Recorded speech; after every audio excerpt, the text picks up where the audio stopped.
मित्रांनो, नमस्कार. कसे आहात? ठीक आहात ना? मित्रांनो, या यूट्यूब चॅनलमध्ये आपले सर्वांचे खूप मनपूर्वक स्वागत. बरेचदा आपल्याकडे वडीलधारी मंडळी येतात. कधी काही वेळेस साधू संत, मुनी, चिवरधारी व्यक्ती असेही व्यक्ती येत असतात.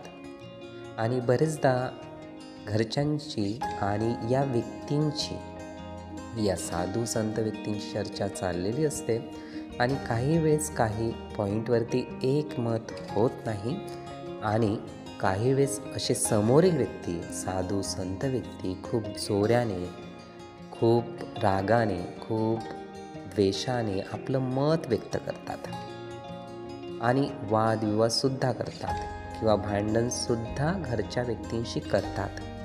तर सरळच आपल्या मनामध्ये प्रश्न निर्माण होतो की हे व्यक्ती असे का करतात किंवा या व्यक्तींनी या गोष्टी करायला नको.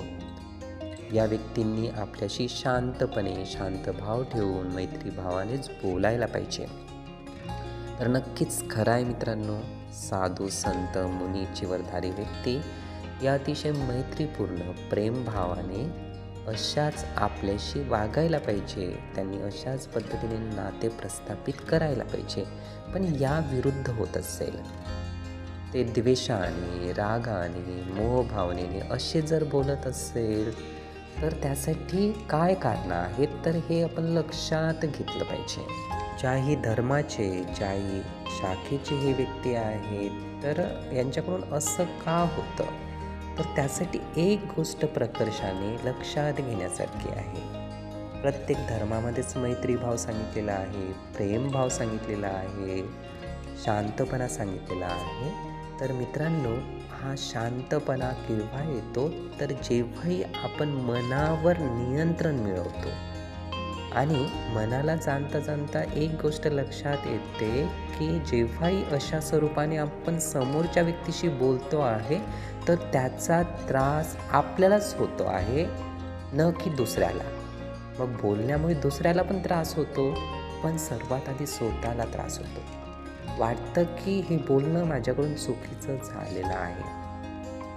तर मित्रांनो, ही अनुभूती केव्हा येते स्वतःला स्वतः जाणण्याची, तर जेव्हाही आपण मनावर काम करतो तेव्हा, मनावर विजय मिळवतो तेव्हा, मनावर नियंत्रण मिळवतो तेव्हा.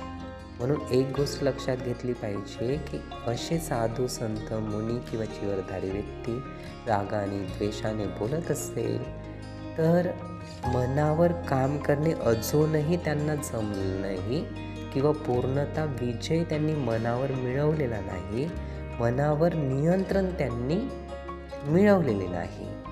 आणि आपले जे बोलणे आहे द्वेषाने, रागाने, ते अजूनही सुरूच आहे. तर त्यासाठी हीच गोष्ट कारणीभूत आहे. मनावर नियंत्रण मिळवणे हे बाकी राहिलेले आहे. त्याच्यावर काम करणे अजूनही बाकी आहे, हेच या गोष्टीवरून लक्षात येतं. तर मित्रांनो, अशाच पद्धतीने आपण जीवनाला सजगपणे, जाणीवपूर्वक चालणे शिकलो पाहिजे. हे विचार, ही माहिती आपण नीटपणे ऐकून घेण्यासाठी आणि आपला अमूल्य वेळ देण्यासाठी आपले खूप खूप धन्यवाद. आपले जीवन खूप सुखी, सुंदर, आनंदी, यशस्वी होण्यासाठी आपल्याला भरभरून खूप खूप शुभेच्छा.